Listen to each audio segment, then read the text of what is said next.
નમસ્કાર વિદ્યાર્થી મિત્રો, ધોરણ 10 વિષય સામાજિક વિજ્ઞાન. આજે આપણે પ્રકરણ નંબર 10 છે ભારત કૃષિ. એટલે ભારત એ કૃષિ સાથે સંકળાયેલો શબ્દ છે. કૃષિ પ્રધાન દેશ છે એવું પણ કહેવામાં આવે છે. તો ભારત દેશમાં જે કૃષિ શબ્દ છે એ ખેતી સાથે સંકળાયેલો છે. એના વિશે આજે આપણે ચર્ચા કરવા જઈ રહ્યા છીએ. તો આજે આપણે પ્રકરણની શરૂઆત કરીશું. તો સૌથી પહેલા તો તમને વાક્ય ખબર જ હશે કે ભારત છે એ ભારત કૃષિ પ્રધાન દેશ છે. હવે શા માટે કૃષિ પ્રધાન દેશ છે એવું શા માટે કહેવામાં આવ્યું છે? તો પહેલા તો એ જ થાય કે ભારતનો જે મોટા ભાગનો વિસ્તાર છે કે મોટા ભાગની એને આર્થિક પ્રવૃત્તિ પણ કહી શકીએ કે અન્ય રીતે જો જીવન નિર્વાહની આપણે વાત કરીએ, જીવન ચલાવવા પૂરતું, તો મોટા ભાગનો જે વર્ગ છે એ ખેતી સાથે સંકળાયેલો છે. એટલે કે ખેતી છે એ મહત્વની આર્થિક પ્રવૃત્તિ સાથે એ ભારત સાથે સંકળાયેલી છે અને એ ભારતની મહત્વની આર્થિક પ્રવૃત્તિ કહેવામાં આવે છે. તો આવો અહીંયા વિસ્તારથી ચર્ચા કરીએ કે ભારત કૃષિ પ્રધાન દેશ શા માટે છે. તો પહેલું છે કે અર્થવ્યવસ્થાનો આધાર છે જે ભારતની કૃષિ છે. ભારતમાં તમે જુઓ, નાના મોટા દરેક ગામડા લઈ લો, કોઈ એવી જગ્યા કે કોઈ એવું ગામડું નહીં હોય કે જેમાં ખેતી ના હોય. ક્યાંક ને ક્યાંક ભલે ગામડાઓનું પણ અત્યારે આધુનિકરણ થતું રહ્યું છે, એ શહેરીકરણ તરફ વળ્યા છે, ટેકનોલોજી આવી છે, પણ ગામડામાં આજે પણ ઓછા વધતા પ્રમાણમાં ખેતર છે અને ઘણું એવા કુટુંબો છે કે જે ખેતી કરે છે. એમનું જીવન નિર્વાહ ખેતી સાથે સંકળાયેલો છે અને એ ખેત ઉત્પાદનમાં સક્રિય રહે છે. ઘણા ગામડા તો એવા છે, ઘણા વિસ્તારો પણ એવા છે કે જે ગામડાઓ એકદમ હરિયાળા છે. એટલે મોટા ભાગના ગામના લોકો છે એ ખેતીની પ્રવૃત્તિ સાથે, ખેત પ્રવૃત્તિ સાથે સંકળાયેલા છે. તો આ માટે ભારતના મોટા ભાગનો જે અર્થવ્યવસ્થાનો આધાર છે એ ખેતી સાથે સંકળાયેલો છે. હવે તમને પાછો સવાલ થાય કે અર્થવ્યવસ્થાનો આધાર એટલે શું? તો ખેડૂત ખેતરમાં અનાજ વાવે, કાં તો પછી શાકભાજી વાવે, અથવા તો જે પણ આપણે ખોરાક ખાઈએ છીએ, આપણે કાપડ પહેરીએ છીએ, એ પણ શું છે? તો કપાસ સાથે સંકળાયેલું છે. કપાસમાંથી એ રૂ બને છે અને રૂમાંથી એ વણાટીને છેલ્લે એ કાપડ કે અન્ય કાચો માલ એ પૂરો પાડે છે. તો એ રીતે બીજી રીતે કહીએ તો જે આપણા ફળફળાદી છે, આપણે અહીંયા ઘણા બધા એવા છે કે જે બહારના દેશોમાં એમની માંગ છે. તમને બેઝિકલી ખબર હોય તો આપણા દેશમાં જે મરી મસાલા છે અને આ બધું ઉત્પાદન ઘણા બધા છે, રેશમી કાપડ છે, મલમલ છે, તો આ બધાનું બહારના દેશોમાં વધારે પડતું માંગ છે, વધારે ડિમાન્ડ છે. તો જે ભારતમાં વરિયાળી લો કે પછી જીરું લો અને બીજા છે તેજાના છે, મરી મસાલા છે, તો આ બધાનું ખેડૂતો ઉત્પાદન કરે છે અને એ બહાર એ વેચવામાં આવે છે, બહારથી રૂપિયા આવે છે. તો એના લીધે આપણી અર્થવ્યવસ્થા છે એ વધારે સારી એવી બને છે, વિકાસ થાય છે. તો એટલા માટે એ અર્થવ્યવસ્થાનો મહત્વનો ભાગ છે, અર્થવ્યવસ્થાનો આધાર છે. હવે જો અહીંયા લખ્યું છે કે એ મહત્વનું સંસાધન છે અને 60% લોકો 100% હોય તો એમાંથી મોટો ભાગ, તો 60% જે લોકો છે એ ખેતી પ્રવૃત્તિ સાથે, ખેત પ્રવૃત્તિ સાથે જોડાયેલા છે. એટલા માટે મહત્વનું સંસાધન મેં તમને શીખવાડ્યું હતું કે સંસાધન એટલે શું? તો કોઈ પણ ઉત્પાદન કરવાનું જે વસ્તુ છે એ ઉત્પાદનના લાયક બને ત્યારે સંસાધન બની જાય.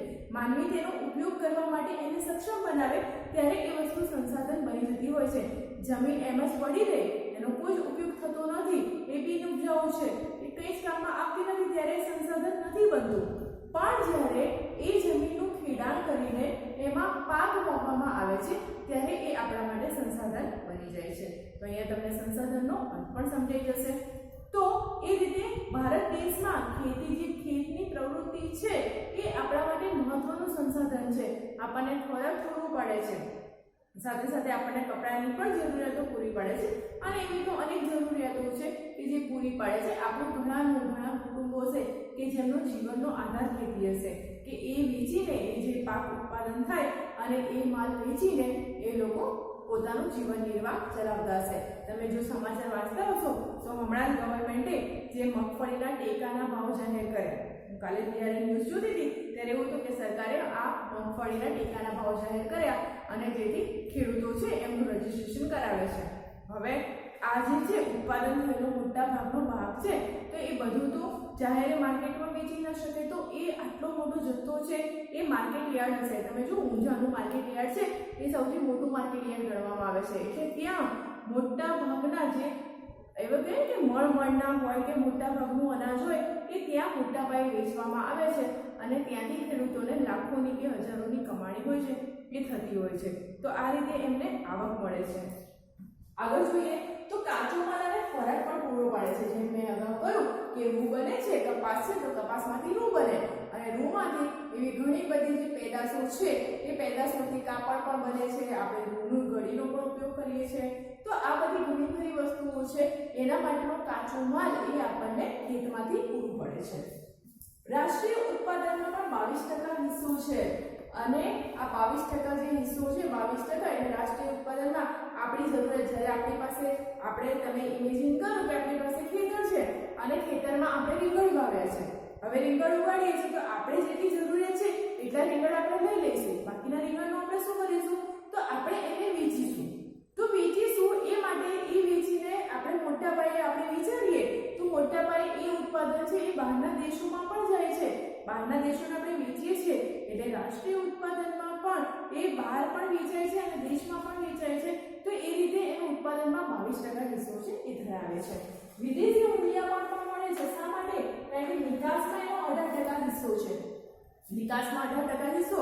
હવે તમને અહીંયા પાછું આયાત અને નિકાસ શબ્દોની સમજ હોવી જોઈએ કે આયાત અને નિકાસ એટલે શું. તો તમને ખરીદી વેચાણ તો તમે સમજતા જ હશો કે ખરીદી વેચાણ કોને કહીએ તો કે આપણે છે એ રૂપિયા આપીને કોઈ વસ્તુ સામે મેળવીએ છીએ અથવા તો ખરીદીએ છીએ એટલે ખરીદી થઈ. વેચાણ કોને કહેવાય? તો સામે છે એ આપણે આપણી વસ્તુ આપીએ છીએ અને બદલામાં રૂપિયા લઈએ છીએ તો એ વેચાણ થાય. રૂપિયા આપીએ છીએ તો ખરીદી થઈ અને રૂપિયા મેળવીએ છીએ તો શું થયું? એ વેચાણ થયું. શું છે? સામે લેવડ દેવડ શેની થાય છે? તો ચીજ વસ્તુઓની થાય છે. તો આ જ રીતે આયાત અને નિકાસ. નિકાસ એટલે શું? તો કે બહારના દેશોમાં વેચવું. કોઈ પણ વસ્તુ હોય તો એ બહારના દેશોને વેચીએ છીએ અને સામે રૂપિયા મળે છે એટલે એ નિકાસ થઈ. આયાત એટલે શું? તો કે આપણી પાસે નથી, આપણે બહારના દેશોમાંથી ખરીદવી પડે છે. તો આપણે જે બહારના દેશોમાંથી ખરીદી કરીએ છીએ એને કહેવાય છે આયાત. ફરીથી સમજાવો, જે આપણે વેચીએ છીએ બહારના દેશોને એ નિકાસ અને આપણે ખરીદીએ છીએ એ શું છે? આયાત. તો અહીંયા નિકાસમાં પણ 18% હિસ્સો છે.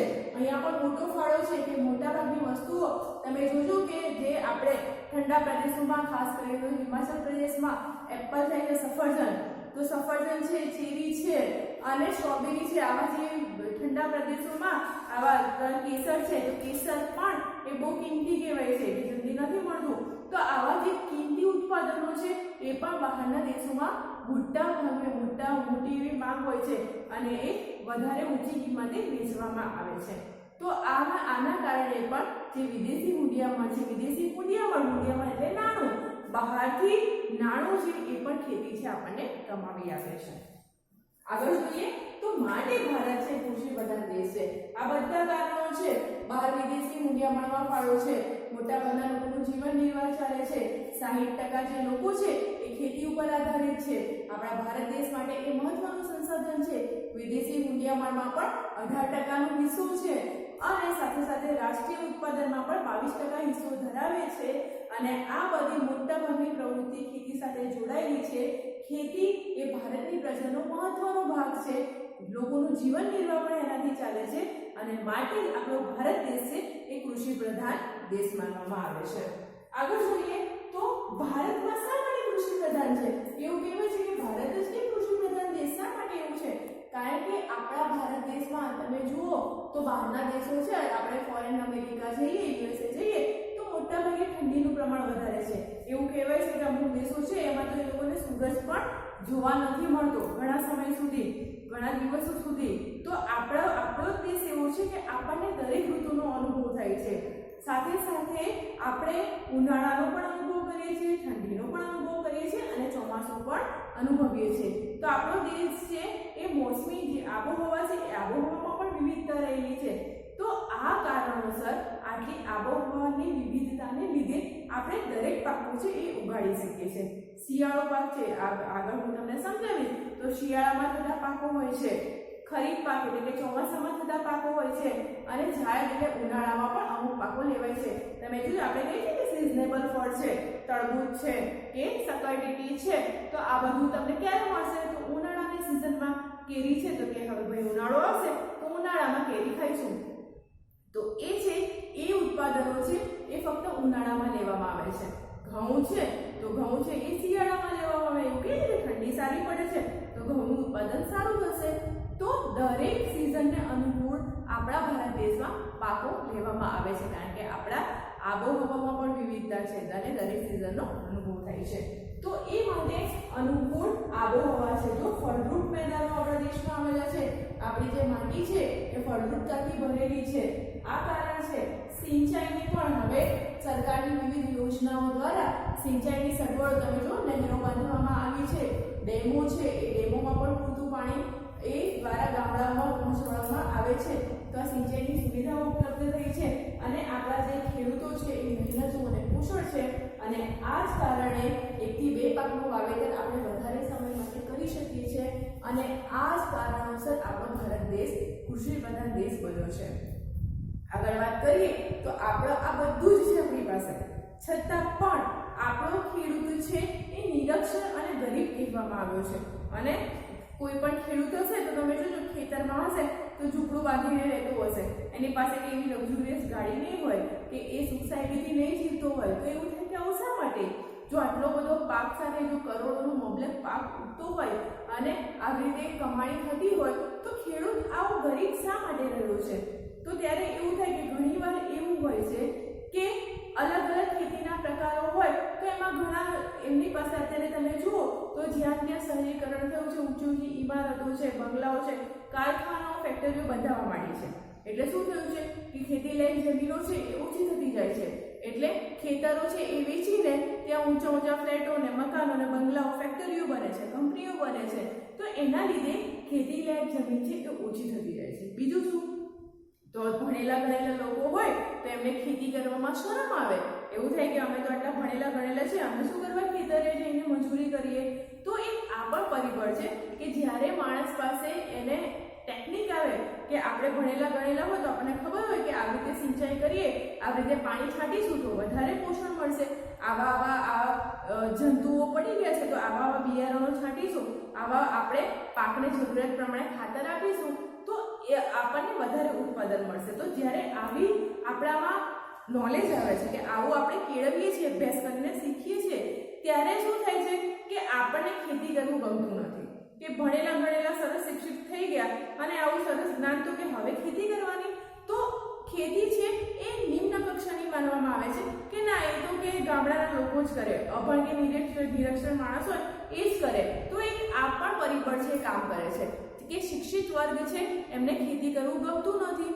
તો એના લીધે બાકી જો જોઈએ તો શું છે, ઘણા બધા એવા કારણો છે કે ભારતનો ગરીબ છે એ ખેડૂત છે ગરીબને નિરક્ષર જ રહ્યો છે. હવે નિરક્ષરતાના લીધે, અજ્ઞાનતાના લીધે એ ખેતી જૂની પદ્ધતિથી જ કરે છે. ઘણીવાર તમે યુટ્યુબમાં વિડીયો જોજો તો ચાઇનાના કે બહારના દેશોના એવા વિડીયો હશે ને તો એ સમયે એ લોકો એક થ્રેશર કે એવું ટ્રેક્ટર હશે કે જેનાથી એક સાથે પાક છે એ લણી નાખે. એમનો સમય બચે, એમની જે મહેનત છે, શ્રમ છે એ પણ બચે. જ્યારે આપણા દેશમાં શું થાય છે કે ખેડૂતો છે જૂની પદ્ધતિથી લાઈનમાં બધા બેસી જશે પાકને લણવા માટે અને એ આખો દિવસ થાય ત્યારે ખેતરનો પાક લણીને એ લોકો લાવે છે. તો આ ટેકનિકલ ઓજારોનો આપણી પાસે અભ્યાસનો, આપણી પાસે નોલેજનો, જ્ઞાનનો અભાવ છે. નિરક્ષરતા છે માટે આપણે એવી ટેકનિકનો ઉપયોગ કરી શકતા નથી. નિરક્ષરતા છે માટે આપણી પાસે એની આવક હોતી નથી ખેતી સિવાયની. તો એના લીધે શું થાય છે, ખેડૂત છે એ મહેનત તો કરે છે પણ સાથે સાથે એને એટલા રૂપિયા મળતા નથી. એ ખેતરનો, એ જમીનનો મહત્તમ ઉપયોગ કરી શકે એવું એની પાસે ના યંત્રો છે, ના ઓજારો છે, ના એવી કોઈ ટેકનિક છે. વૈજ્ઞાનિક અભિગમ તમે જુઓ તો ઘણા એવા પાકો છે કે એક સાથે એ 2 પાકો, એ ફૂલો હોય તો ગુલાબનું ફૂલ હોય તો એની ઉપર કલમ કરીને એ બીજા કલરનું ગુલાબ છે, સફેદ રંગનું ગુલાબ પણ ઉગાવી શકે. તો આ થયો વૈજ્ઞાનિક અભિગમ કે વધારે ઉત્પાદન કેવી રીતે લેવું. આજે રીંગણ આટલું થતું હોય તો એને પોષણક્ષમ કે વધારે કેવી રીતે ઉત્પાદન કરાવવું, કે વધારે પોષણક્ષમ કેવી રીતે બનાવવું. તો આ જે ટેકનિકલ જ્ઞાન છે, વૈજ્ઞાનિક અભિગમનો અભાવ છે અને માટે આપણો જે ખેડૂત છે એ નિરક્ષર અને ગરીબ રહ્યો છે. તો આ કારણ રહ્યું. હવે આપણે વાત કરીએ કે કૃષિના પ્રકારોની. તો કૃષિના પ્રકારો કયા કયા છે? તો એમાં પહેલું લઈએ છે કે જીવન નિર્વાહ માટે ખેતી. તો ઘણા એવા કુટુંબો છે કે જે મેં કહ્યું કે એક ખેતર હોય એમની પાસે, તો એ ખેતરમાં એ નાનું એવું એમનું ઘર કે ઝૂંપડું બાંધીને રહેતા હોય અને બાકીનો જે વિસ્તાર છે એમાં એ ખેતર એટલે કે પાકનું ઉત્પાદન કરતા હોય. હવે એ એટલા જ પાકનું ઉત્પાદન કરે કે એમના કુટુંબનું કે એમના પરિવારનું ભરણ પોષણ થઈ શકે. એ ના તો વધારે ઉત્પાદન કરીને બહાર વેચી શકે કે ના એટલું ઉત્પાદન એમની પાસેથી થાય અને એટલી જગ્યા પણ એમની પાસે હોય નહીં. તો એવી ખેતીને છે એ જીવન નિર્વાહ માટે, જીવન નિર્વાહની ખેતી કહે છે. એને આત્મનિર્વાહની ખેતી પણ કહેવામાં આવે છે. શા માટે? તો કે ખેડૂતની સ્થિતિ નબળી હોય, એની પાસે વધારે જમીન હોય નહીં અને વધારે જમીનનો માત્ર નાનો ટુકડો હોય અને એમાં જે પોતાનું ઘર પણ બાંધીને રહેતો હોય અને બાકીના વિસ્તારમાં એ ખેતી કરતો હોય, તો એટલા પૂરતું જે ઉત્પાદન લઈ શકે કે પોતાનો પરિવારનું સિઝનના ઘઉં હોય તો એ એક સિઝનના ઘઉં હોય એટલા જે ઘઉં પોતાના ભરાવી શકે કે પોતાનો જે પરિવાર છે એનું ગુજરાન ચાલે અને વર્ષ પૂરતો એ ઘઉંનો ત્યાં એ ભરાવ થઈ જાય અને એ પૂરતું એ ચલાવી શકે. તો એવી જે પોતાની જરૂરિયાત માટે, પોતાના પરિવારના ભરણ પોષણ માટે જે ખેતી કરવામાં આવે એને જીવન નિર્વાહની ખેતી કહેવામાં આવે છે. એને આત્મનિર્વાહની ખેતી પણ કહેવામાં આવે છે. હવે આમાં શું થાય છે કે ખેડૂતની નબળી પરિસ્થિતિ હોય તો મોંઘા બિયારણો કે ખાતરનો પણ ઉપયોગ ના કરી શકે અને ઉત્પાદન પણ વધારે ના હોય, પ્લસ એની પાસે જમીનનો ટુકડો હોય કે જમીન હોય એ પણ ઓછી હોય. એટલે શું થાય કે આપણી પાસે ઓછી ઇન્કમ હોય તો આપણે સામાન્ય જીવન જીવી શકીએ. એવી જ રીતે કે એની પાસે પૂરતા સાધનો નથી, સિંચાઈની સગવડો નથી, એની પાસે એની પરિસ્થિતિ પણ એટલી નથી કે મોંઘા બિયારણો કે ટ્રેક્ટર છે કે એવા યાંત્રિક ઓજારો છે ખરીદી શકે. તો એ માટે એ પોતાના કુટુંબનું ભરણ પોષણ થાય એટલું જ ઉત્પાદન કરી શકે અને એટલી જ મહેનત કરી શકતો હોય, તો એ કહેવાય જીવન નિર્વાહની ખેતી. એનો બીજો પ્રકાર કહીએ કે સૂકી ખેતી. તમને નામ ઉપરથી જ ખબર પડશે કે સૂકી ખેતી એટલે શું? એવો વિસ્તાર કે જ્યાં વરસાદ પૂરેપૂરો પડતો ન હોય. હવે વરસાદ મેઇન ખેતીનો આધાર શું? તો છે વરસાદ. તમે જુઓ કે જ્યારે વરસાદ, એવા ઘણા ગીતો પણ બન્યા છે, ગુજરાતીમાં કાવ્યો પણ બન્યા છે કે વરસાદ પડે છે અને ખેડૂત છે હંકાય છે અને એ ખેતી કરવા જાય છે. તો મોટા ભાગનો ખેતીનો આધાર છે એ વરસાદ ઉપર છે. હવે જે વિસ્તારમાં વરસાદનો જ અભાવ હોય, વરસાદ જ ના પડતો હોય, હવે વરસાદ ના પડે એટલે તમને પહેલા માઇન્ડમાં કયું યાદ આવે? તો રાજસ્થાનમાં કયું છે કે રણ પ્રદેશ હોય છે, ત્યાં વરસાદ ઓછો પડે છે. તો આવી જગ્યાએ છે એ સૂકી ખેતી કરવામાં આવે છે. એટલે વરસાદનો અભાવ હોય, સિંચાઈનો પણ અભાવ હોય, પૂરેપૂરી સુવિધાઓ ના હોય, સગવડ ના હોય, તો ત્યાં સૂકી ખેતી કરવામાં આવે છે. એટલે કે સિઝનેબલ, જ્યારે ચોમાસાની સિઝન હોય ત્યારે એનો આધાર માત્ર વરસાદ ઉપર જ હોય છે. જે થોડો ઘણો વરસાદ પડે એના ઉપર જ ખેતી થતી હોય છે. એટલે જ્યારે વરસાદ પડે અને એમાં જમીનમાં ભેજ સંગ્રહાય તો એ ભેજના લીધે જ એ ખેતીનું ઉત્પાદન થાય અને જમીનમાં સંગ્રહાયેલા ભેજના લીધે એ ખેતી થતી હોય છે. તો સૂકી ખેતી એટલે ફરીથી જોઈએ કે વરસાદ ઓછો પડે અથવા તો વરસાદ હોય એ પૂરેપૂરો પડતો ના હોય, સિંચાઈની સગવડો હોય એ પૂરેપૂરી ના હોય અને જમીનમાં જે ભેજ સંગ્રહાયેલો હોય એના આધારે જ ખેતી કરવામાં આવે, એને સૂકી ખેતી કહેવામાં આવે છે. કયા પાકો લેવાય? તો મોટે ભાગે જુવાર, બાજરી, કઠોળ છે. તો આ જે ઉત્પાદનો છે એમના પાણી ઓછું જોઈએ. તો આવા પાકો છે જુવાર, બાજરી અને કઠોળ, તો એમના માટે એવા વિસ્તારો છે કે આ પાકો લેવામાં આવે છે. એટલે પાણીની પણ જરૂરિયાત ઓછી થાય અને પાક પણ લઈ શકાય. તો આવા વિસ્તાર છે એને સૂકી ખેતી કહેવામાં આવે છે. ગુજરાતમાં ભાલ પ્રદેશ છે.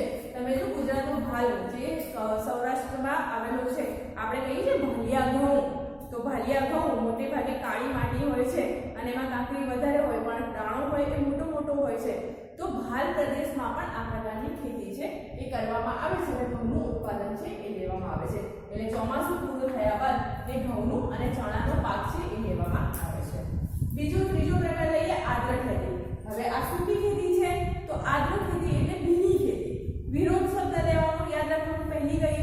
તો જીવન નિર્વાહ માટેની ખેતી. કૃષિના પ્રકારો યાદ રાખવાના છે તમારે, પરીક્ષાની દ્રષ્ટિએ પણ આઈએમપી છે. તો કૃષિના પ્રકારોમાં પહેલી છે જીવન નિર્વાહ માટેની ખેતી, બીજી છે સૂકી ખેતી અને ત્રીજો પ્રકાર છે એની આદ્ર ખેતી. સૂકું છે એટલે ભીનું આવે એટલે આદ્ર એટલે ભીની ખેતી. હવે સૂકી ખેતીમાં વરસાદ પડતો નહોતો તો ભીની ખેતીમાં શું? તો કે ભીની ખેતીમાં વરસાદ વધારે પડે છે એવા વિસ્તારો. તો જ્યાં વરસાદનું પ્રમાણ વધારે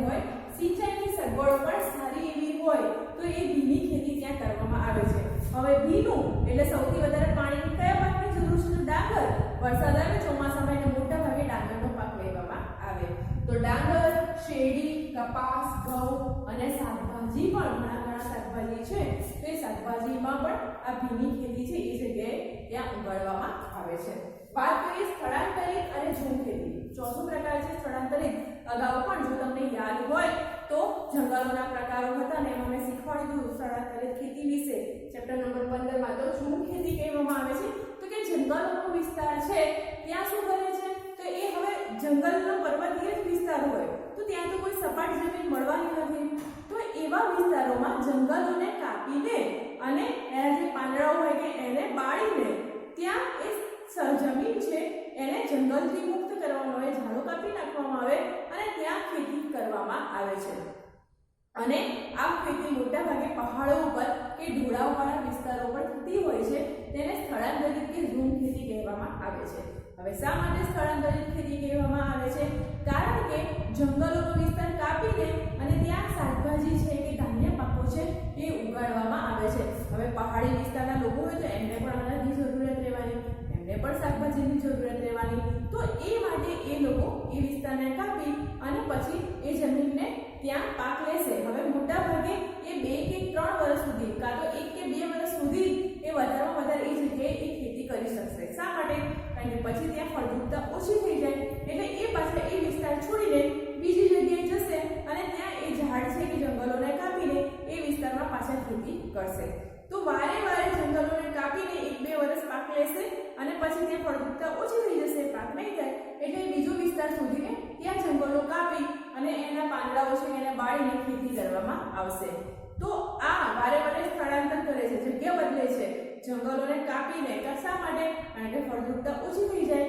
એ પહાડી જમીન હોય એટલે પથ્થરોવાળી હોય અને ત્યાં ફળદ્રુપતા ઓછી હોય તો માટે આવી ખેતીને સ્થળાંતરિત ખેતી કહેવામાં આવે છે. મોટા ભાગના ધાન્ય પાકો કે શાકભાજી છે એ અહીંયા ઉગાડવામાં આવે છે. તો ફળદ્રુપતા એક સ્થળાંતરિત એટલે શું તો કે એકથી બીજી જગ્યાએ જવું માટે એને સ્થળાંતરિત કે ઝૂમ ખેતી કહેવામાં આવે છે અને જંગલના વિસ્તારોમાં થાય છે. આ ખાસ યાદ રાખો. આગળ જોઈએ બાગાયતી ખેતી. બાગાયતી ખેતીનો ખાસ પ્રકાર છે. શા માટે? કારણ કે મોટા ભાગે જે ટેકનિકલ જ્ઞાન હોય, કુશળતા હોય અને મૂડીરોકાણ પણ વધારે આ ખેતીમાં જરૂર પડે છે. સામે રૂપિયા પણ એવા લઈને આવે છે. તો બાગાયતી ખેતીનો ખાસ પ્રકાર છે. શા માટે? તો કે રબર, ચા, કોકો, કોફી, નાળિયેર, આ ઉપરાંત ફળોમાં લઈએ તો સફરજન, દ્રાક્ષ, સંતરા છે, કેરી, આ બધા આંબળા, લીંબુ, ખારેક, આ બધા જે છે કે જે મોંઘા કહેવાય છે. સફરજન મોંઘા હોય છે, દ્રાક્ષ પણ સીઝન પ્રમાણે હોય, ખારેક છે. તો આ બધા જે મોંઘા ફળફળાદી છે કે મોંઘા ઉત્પાદનો છે અહીંયા કરવામાં આવે છે અને એ સામે રૂપિયા પણ એટલા કમાવી આવે છે. માટે એને બાગાયતી ખેતી કહેવામાં આવે છે અને માટે જ એને ખાસ પ્રકારની ખેતી કહેવામાં આવે છે. શા માટે? આ બધામાં ખૂબ માવજતની જરૂર છે. તમે જો સફરજન જ એમ જ નહીં થાય કે દ્રાક્ષના વેલાઓ છે તો એમ જ નહીં ઉભી નીકળે. એના માટે ખાસ પ્રકારની માવજત, ખાતર, સિંચાઈ, બિયારણો, ટેકનિકી જ્ઞાન અને વૈજ્ઞાનિક અભિગમ આ બધાની જરૂર પડે છે. ત્યારે એક સફરજનનો છોડ બિયા નાખી દીધા, સફરજન ઉગી નીકળ્યું તો એવું ક્યારેય પણ આસાનીથી બનતું નથી કારણ કે સફરજન છે ઠંડા પ્રદેશોમાં થાય. તો આ માટે એમાં વધારે ટેકનિકનો ઉપયોગ કરવામાં આવે, વધારે નોલેજ માંગી લે. એના માટે બિયારણો એવા જોઈએ અને સાથે સાથે આબોહવાની પણ જરૂર પડે. તો એના માટે વધુ મૂડી રોકાણ, જો ટેકનિકલ યાંત્રિક આપણે ઓજારો લાવીશું કે ટેકનિકલી જ્ઞાન લાવીશું, બિયારણો લાવીશું તો એના માટે વધારે નાણાંની જરૂર હોવાની તો વધારે મૂડી રોકાણ માંગી લે છે. કુશળતા અને તકનીકી જ્ઞાન એટલે કે એવું તો શું કરીએ, એવી ટેકનોલોજી અત્યારે બહુ જ વિકસી છે તો આપણે એવું શું કરીએ તો આનો છોડ છે એ સારી રીતે વિકાસ પામે અને આપણે વધારે ઉત્પાદન લઈ શકીએ. તો એ માટે ટેકનિકલ જ્ઞાનની પણ જરૂર હોય છે. યંત્રો, ખાતર, સિંચાઈ, પરિવહન, સાથે સાથે સંગ્રહદાર કીડા હોય કે કોઈ શાકભાજી હોય. હવે તમે મેથી લો કે મેથીની લીલોતરીની જે ભાજી હોય, હવે એ તમે 1 કે 2 દિવસ વધારે ના રાખી શકો, ફ્રીજમાં પણ એ સુકાઈ જાય છે. તો એના માટે સંગ્રહ શક્તિ પણ ફળો છે. હવે દ્રાક્ષ છે કે સંતરા છે કે સફરજન છે, આવી બધી જે ફળો છે એ ફળફળાદી આપણે વધારે સમય બહાર ના રાખી શકીએ, એ જલ્દીથી સુકાઈ જાય અથવા તો બગડી જાય. તો આ માટે પરિવહન સાથે સાથે એનો સંગ્રહ કરવાનો, જે એને કહેવાય કે ગોડાઉન, કોલ્ડ સ્ટોરેજ હોય છે, તો આ બધાની જરૂર પડે છે. મહેનત પણ માંગી લે છે, સાથે સાથે વધારે મૂડીરોકાણની પણ જરૂર પડે છે અને સાથે સાથે એટલો નફો પણ કમાવી આપે છે. માટે બાગાયતી ખેતીને ખાસ પ્રકારની ખેતી છે એ કહેવામાં આવે છે. આગળ આપણે છેલ્લો પ્રકાર છે તો જોઈએ સઘન ખેતી. શા માટે સઘન ખેતી? તો સઘન ખેતી એટલે યંત્રોનો વ્યાપક ઉપયોગ થાય છે એવું યાંત્રિકીકરણ કે યંત્રોનો મેક્સિમમ વધારે પડતો ઉપયોગ કરીને વધારેમાં વધારે ઉત્પાદન લઈ શકીએ. ખાતરો સારા એવા બિયારણો વાપરીને જંતુનાશક દવાઓ છે એનો છંટકાવ કરીને કે જેથી જીવાતો પડે નહીં અને વધારે ઉત્પાદન થાય, પાક સડેલો આવે નહીં, તો વધારેમાં વધારે યાંત્રિકીકરણ કરીને આ ખેતીનો ઉપયોગ કરવામાં આવે છે અને એને સઘન ખેતી કહેવામાં આવે છે. સઘન જાગૃત રહેવું, સમજવું કે યંત્રોનો અને ટેકનિકલ પદ્ધતિઓનો ઉપયોગ કરીને સારામાં સારું ઉત્પાદન મેળવવામાં આવે, સારામાં સારો પાક મેળવવામાં આવે, જેને સઘન ખેતી કહેવામાં આવે છે. મોટા ભાગે રોકડિયા પાકો, રોકડ એટલે રૂપિયા કમાવી આપે એવા પાકોનું જે વાવેતર છે એવા પાકોનું ઉત્પાદન છે કરવામાં આવે છે અને એ આર્થિક વળતરને વધારે મહત્વ આપવામાં આવે છે. માટે એને વ્યાપારી ખેતી પણ કહેવામાં આવે છે. તમને એક વખત પૂછાય કે સઘન ખેતીને બીજા કયા નામથી ઓળખવામાં આવે છે? તો એ છે વ્યાપારી ખેતી. શા માટે વ્યાપારી ખેતી?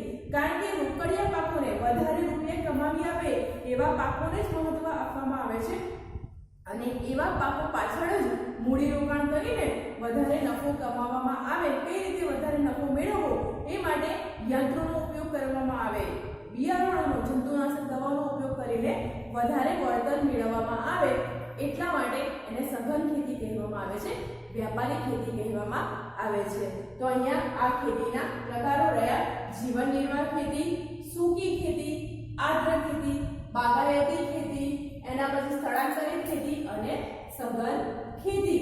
આ દરેક ખેતીના પ્રકારો છે એ આપણા ભારત દેશમાં છે એ જોવા મળે છે.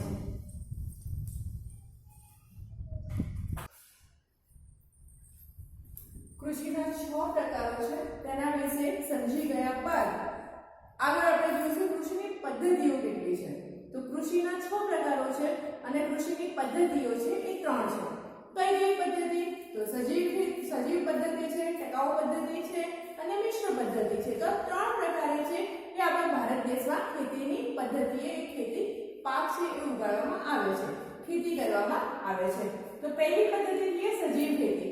તમને નામ ઉપરથી ખબર પડે કે સજીવ એટલે સજીવનો બી ઉપયોગ કરવામાં આવતો હશે અને એ રીતે જ છે નામ પ્રમાણે જેના ગુણ છે કે એમાં એ ખેતીની પદ્ધતિમાં રાસાયણિક ખાતરો છે કે જંતુનાશકો છે કે એવા હાનિકારક કેમિકલ રસાયણો છે એનો ઉપયોગ કરવામાં આવતો નથી, પરંતુ છાણિયું ખાતર છે કે કોમ્પોસ્ટ ખાતર છે, વર્મી કોમ્પોસ્ટ છે, તો આ બધા કુદરતી તત્વો છે, સજીવ દ્વારા કુદરતી તત્વો છે એનો ઉપયોગ કરીને ખેતી કરવામાં આવે છે. એટલે કે ખેતીની એવી પદ્ધતિ કે જેમાં યુરિયા કે બીજા કોઈ પણ પ્રકારના રાસાયણિક ખાતરો કે જંતુનાશકોનો ઉપયોગ કરવામાં આવતો નથી, પરંતુ પાકના પોષણ માટે, પાકને જરૂરિયાત છે એનું પોષણ મળી રહે એ માટે છાણિયું ખાતર, અળસિયાનું ખાતર, કમ્પોસ્ટ ખાતર, ગૌમૂત્ર, લીમડાનું દ્રાવણ અને છાશ વગેરેનો ઉપયોગ કરવામાં આવે છે. હવે આના લીધે પાકની ફળદ્રુપતા, પાક છે એનું ઉત્પાદન વધશે, એને પોષણ મળશે. કઈ રીતે પોષણ મળશે? તો અહીંયા અળસિયાને ખાતરની વાત કરીએ તો આપણે કહીએ છીએ કે અળસિયું છે એ ખેડૂતના મિત્ર કહેવામાં આવે છે. શા માટે મિત્ર કહેવામાં આવે છે? કારણ કે અળસિયું છે એ અળસિયું એકબીજાને અંદર એના જે પદાર્થ નીકળે છે, જે એના દ્વારા જે નીકળે છે એ જમીનની ફળદ્રુપતા વધારે છે અને સાથે સાથે એ જમીનને પોચી બનાવે છે. એટલે જે જમીનમાં દર કરીને કે કાણા પાડીને અંદર જાય, હવે અળસિયાને એવું છે એની ખાસિયત કે વચ્ચેથી કપાઈ જાય તો 2 અળસિયા થઈ જાય, તો એવી રીતે અળસિયાનું પ્રમાણ વધે અને એ અળસિયું છે એ ખેતરને ખીલીને એની જમીન પોચી બનાવે છે. એટલે પોચી બને સાથે સાથે એનું જે દ્રવ્ય છે એનામાંથી જે દ્રવ્ય નીકળે છે એ પણ જમીનની ફળદ્રુપતા વધારે છે. તો આ માટે અળસિયાનું ખાતર છે. છાણિયું ખાતર જે પ્રાણીઓના મળસૂત્ર હોય એમને ભેગા કરીને અને એમને એક સળાવી દેવામાં આવે અને એમાંથી જે ખાતર ઉત્પાદનમાં લેવામાં આવે છે કે જે ખાતર બને છે એ પાકને ખૂબ જ સારું એવું ઉત્પાદન આપે છે અને ફળદ્રુપતા વધારે છે. સાથે સાથે કમ્પોસ્ટ ખાતર એટલે કે જે ઘાસ છે એ ઘાસ છે એને સરસ રીતે છે કે અન્ય છોડવાઓ છે એ બધાને સળાવી દેવામાં આવે અને એ સળો થાય એ પછી એનો ઉપયોગ કરવામાં આવે અને એ જમીનની ફળદ્રુપતા વધારે, સાથે સાથે પાકને પણ પોષણ આપે છે. સાથે સાથે ગૌમૂત્ર અને લીમડાનું દ્રાવણ, છાશ તમે જુઓ તો મીઠો લીમડો હશે તો એ મીઠા લીમડામાં છાશ તમે રેડશો તો એ લીમડાનો વિકાસ સારો થશે. તો એવું માનવા એટલે શું થશે કે લીમડાને અનુકૂળ શું છે તો કે છાશની ખટાશ એના લીધે એનો વિકાસ સારો છે. તો એ પણ એક પ્રકારનું નેચરલી જે કુદરતી પોષણ કહેવાય એવું આપે છે. લીમડોનું દ્રાવણ છે તો લીમડો છે, લીમડો કડવો હોય તો એ લીમડાના લીધે જે જંતુનાશક હોય, કીટકો હોય કે જીવાણુઓ હોય એ બધા છે એ મરી જાય. તો એ લીમડાનું દ્રાવણ પણ પાકને રેડવામાં આવે, એના લીધે શું થાય તો કે જે જંતુનાશક છે, જે નાના નાના કીટકો છે એ મરી જાય અને એના લીધે જમીનને એ જે પાક છે એનાથી નુકસાન થતું બચાવે. તો આ કુદરતી તત્વોનો ઉપયોગ કરવામાં આવે છે. એવું કહેવામાં આવે છે કે અત્યારના હાલના સમયમાં માંગ ઘણી સારી છે. શા માટે? આપણે બધા હવે પ્રકૃતિ તરફ વળ્યા છે, વધારે પડતું શહેરીકરણ થઈ ગયું છે. લોકો તમે જુઓ કે રેસ્ટ કરવા માટે એમને વીકેન્ડમાં કે વેકેશનમાં એ પોતાના ફાર્મ હાઉસ ઉપરથી કુદરતી જગ્યા ઉપર હિલ સ્ટેશન ઉપર જવાનું પસંદ કરશે. શા માટે? કારણ કે એમને કુદરતી વાતાવરણ જોઈએ છે. લોકો ત્યારે હેલ્થ કોન્શિયસ થઈ ગયા છે. તમે જો તો સવારમાં બધા મોર્નિંગ વોક કરવા નીકળી પડશે, કાં તો સવારમાં એવા ઉકાળા શિયાળામાં ઉકાળા પીવે છે. તો આ બધા કુદરતી તરફ વળ્યા છે કારણ કે આપણને ખબર છે કે કુદરતી વસ્તુઓ છે એ આપણને ક્યાંય નુકસાન કરવાની નથી અને એ આપણને સારું એવું જીવન કે કહેવાય કે જીવનના તત્વો છે એની અંદર અને એ આપણને કુદરતી રીતે મળે તો આપણો પણ વિકાસ થાય. તો આ કુદરતી રીતે મળે છે માટે માર્કેટમાં આની માંગ ખૂબ સારી છે અને એના લીધે તમે જુઓ તો અત્યારે કેળા હશે તો એને આખું કેમિકલમાં આખું એક આખી કાચી જ હોય, એના કેળાની જે લૂમ હોય એને કાચી જ ઉતારે અને પછી એને કેમિકલમાં બોળે તો એક જ દિવસમાં કેળાનો રંગ છે એ પીળો પડી જાય. જે છાલ છે અને સરસ એમાં પાકા ફ્રેશ કેળા લાગે, તમને દેખાવમાં સારા લાગે, પણ એ કેમિકલથી પકવેલા કેળા હોય છે અને એ આપણને ખાઈ આવે કેમિકલ વાળી વસ્તુ હોય તો આપણને પણ નુકસાન થવાનું છે. તમે જુઓ તો કોબીજ ન હોય છે કે દૂધી હોય છે, મોટા મોટા દડા હોય છે તો એ બધા કેમિકલથી પકવેલા હોય છે અને એ આપણે એને આરોગ્ય આપણે ખોરાકમાં લઈએ તો આપણને પણ સરવાળે નુકસાન કરે કેમિકલ. અત્યારે એવું કહે છે ને કે તમે જુઓ તમારા દાદા છે એવું કહેતા છે કે અમારા સમયમાં તો ખોરાક સારા હતા, તમારા સમયમાં તો એ સમયે આપણા દાદાઓ હતા એમના દાંતને એવું સારું હતું. અત્યારે નાની ઉંમરમાં આપણા દાંત પડવા માંડે છે, વાળ સફેદ થઈ જાય છે. તો શા માટે? એ આપણા ખોરાક એવા થઈ ગયા છે. પહેલા કહે છે કે પહેલાના 100 વર્ષ જીવતા, અત્યારે તો 70 વર્ષે કે 50 વર્ષે ઘરડા થઈ જઈએ. તો અત્યારના આપણા જે રાસાયણિક જેટલા કેમિકલોનો ઉપયોગ વધ્યો છે એટલે આપણને આપણા જીવનને જ એની અસરો પડી છે. તો આના લીધે આપણે જે અત્યારે જે માણસો છે એ કુદરત તરફ વળ્યા છે કે એવું છે કે જે નેચરલી વસ્તુ મળે, કોઈની વાડીમાં પકવેલું હશે શાકભાજી તો એ આપણે લેવાનું વધારે પસંદ કરીશું, ભલે થોડો ભાવ વધારે આપવા પડે. તો આ લીધે જે નેચરલી જે કુદરતી રીતે પકવેલા હોય છે એના લીધે માંગ વધી છે અને ખેડૂતોને વળતર પણ એનાથી વળતર એટલે એમાં નફો પણ સારો મળે છે. પોષણ માટે આગળ જોઈએ આપણે ટકાઉ ખેતી. તો ટકાઉ ખેતી કોને? તો કે ટકી રહે. પહેલા ટકાઉ શબ્દ ઉપરથી આપણને યાદ આવે કે ટકી રહે. ટકી રહે તો શું ટકી રહે? તો કે જમીનની ફળદ્રુપતા વધી એવું ટકી રહે કે વધારે ને વધારે થાય એવો પ્રયત્ન કરવામાં આવે છે. તો જમીનની ફળદ્રુપતા લાંબા સમય સુધી જળવાઈ રહે અને પોષણ સમજ એની જેટલી જરૂરિયાત છે એ પૂરતો દવાનો છંટકાવ કરો.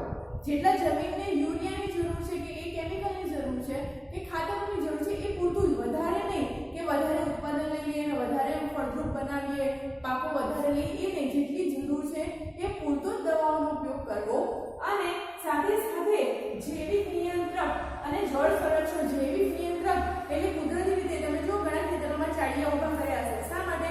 કારણ કે પશુ પંખીઓ છે કે અન્ય કોઈ પશુ છે એ આવી ના જાય. તો એ કુદરતી એ નેચરલી ઉપચાર કહેવાય કે એનાથી પાકને કંઈ નુકસાન થવાનું નથી. તો એવા જૈવિક નિયંત્રક એટલે કે કુદરતી રીતે કીટકોને નિયંત્રણમાં લાવે એવા સંસાધનો કે સાધનોનો ઉપયોગ કરવામાં આવે.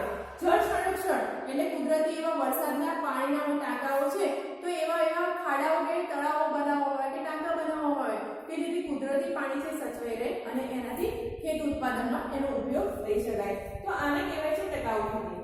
ત્રીજો પ્રકાર છે મિશ્ર ખેતી. મિશ્ર ખેતી એટલે શું? તો કે મિક્સ કરવું, ભેગું કરવું. તો શું? તો કે ખેતરનો તો ઉપયોગ કરવામાં, ખેતીનો તો ઉપયોગ કરવામાં આવે છે, પણ સાથે સાથે એના અન્ય જે બીજો ભાગ છે એમાં મરઘા ઉછેર, બતકા ઉછેર કે મત્સ્ય ઉત્પાદન કે જે મધમાખીની ખેતી છે, મધપૂડા છે, એને મધમાખી આખા બનાવવામાં આવે અને પછી એનાથી મધ એકઠું કરવામાં આવે અને એનું વેચાણ કરવું. મરઘા ઉછેર, પછી ઘણા તમે જોજો ભેંસો પણ રાખે છે, બકરીઓ પણ રાખે છે, તો એના દૂધથી એનું વેચાણ કરીને બીજું વળતર છે એ ખેડૂતો કમાઈ શકે. તો ખેતીની સાથે સાથે અન્ય પ્રવૃત્તિઓ જેવો કે મત્સ્ય ઉછેર, મરઘા ઉછેર છે, બતકા ઉછેર છે, મધમાખીનો ઉછેર છે, તો આવી પ્રવૃત્તિઓ કરવામાં આવે એને મિશ્ર ખેતી કહેવામાં આવે છે. હવે અહીંયા એક ચાર્ટ જેવું ટોપિક લખ્યા છે.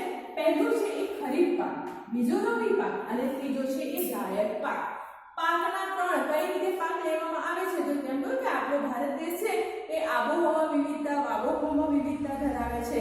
તો એ પ્રમાણે પાકો છે એ પાકો પણ સીઝન પ્રમાણે અલગ અલગ, મોસમ પ્રમાણે અલગ અલગ લેવામાં આવે છે.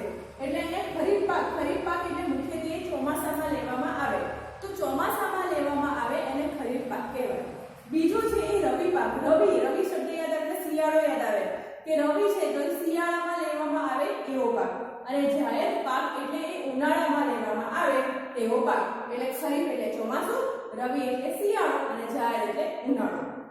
તો આ પ્રમાણે સીઝન પ્રમાણે પાક લેવામાં આવે. કયો સમય હોય? જો ચોમાસું મોટે ભાગે જૂન મહિનાથી સ્ટાર્ટ થાય તો તમારે યાદ રાખવાનું કે ચોમાસું ક્યારે શરૂઆત થાય? તો જૂન, જુલાઈ, ઘણીવાર ઓક્ટોબર, નવેમ્બર સુધી આ નવરાત્રી આવે ત્યારે વરસાદના છૂટાછવાયા ઝાપટા પડી જતા હોય છે. તો જૂન, જુલાઈથી લઈને ઓક્ટોબર, નવેમ્બર સુધી આ પાક છે. કયો પાક? તો ખરીફ પાક છે એ લેવામાં આવે છે. હવે શું આવ્યો ચોમાસા પછી? કે શિયાળો આવ્યો. શિયાળો ક્યારે શરૂ થાય? તો નવેમ્બર મહિનાથી શરૂ થાય. તો ઓક્ટોબર, નવેમ્બરના સમયમાં શિયાળો હોય છે. તો છેક માર્ચ, એપ્રિલ સુધી એ લેવામાં આવે છે. ઉનાળો ક્યારે શરૂ થાય? તમારી બોર્ડની એક્ઝામ આવે એટલે તમે જો ઉનાળાની શરૂઆત થતી જણાશે. તો માર્ચ થી લઈને એપ્રિલ સુધી, એપ્રિલમાં ઉનાળો હોય, મેમાં પણ હોય છે, તો જૂન સુધી, એટલે જૂન આવે એટલે ચોમાસું આવી જાય. તો માર્ચ થી ઉનાળાની શરૂઆત થાય તો એપ્રિલ, મે અને જૂન છે, જૂન સુધી આ કયો પાક? તો ઉનાળુ પાક છે, જાયદ પાક છે એ લેવામાં આવે છે.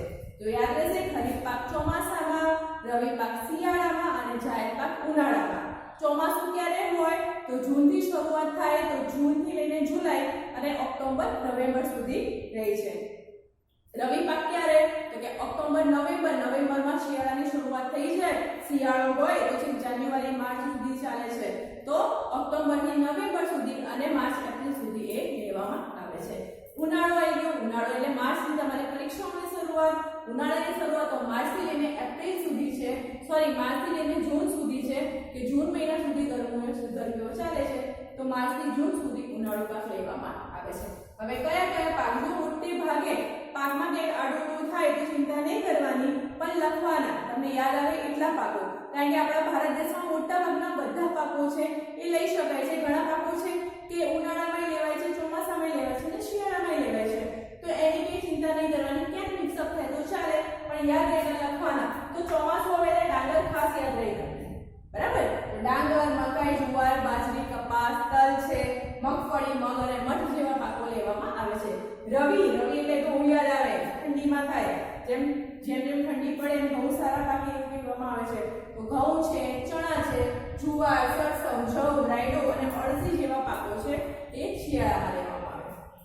ઉનાળો આવે એટલે તમને તરબૂચ અને સક્કરટેટી યાદ રાખવાની કે ઉનાળામાં શું આવે છે? તો તરબૂચ, સક્કરટેટી, કેરી પણ આવે છે, એ પણ લઈ શકાય. તો સક્કરટેટી, તરબૂચ, કાકડી, સાથે સાથે ડાંગર, મકાઈ, મગફળી અને તલ જેવા પાકો છે એ લેવામાં આવે છે.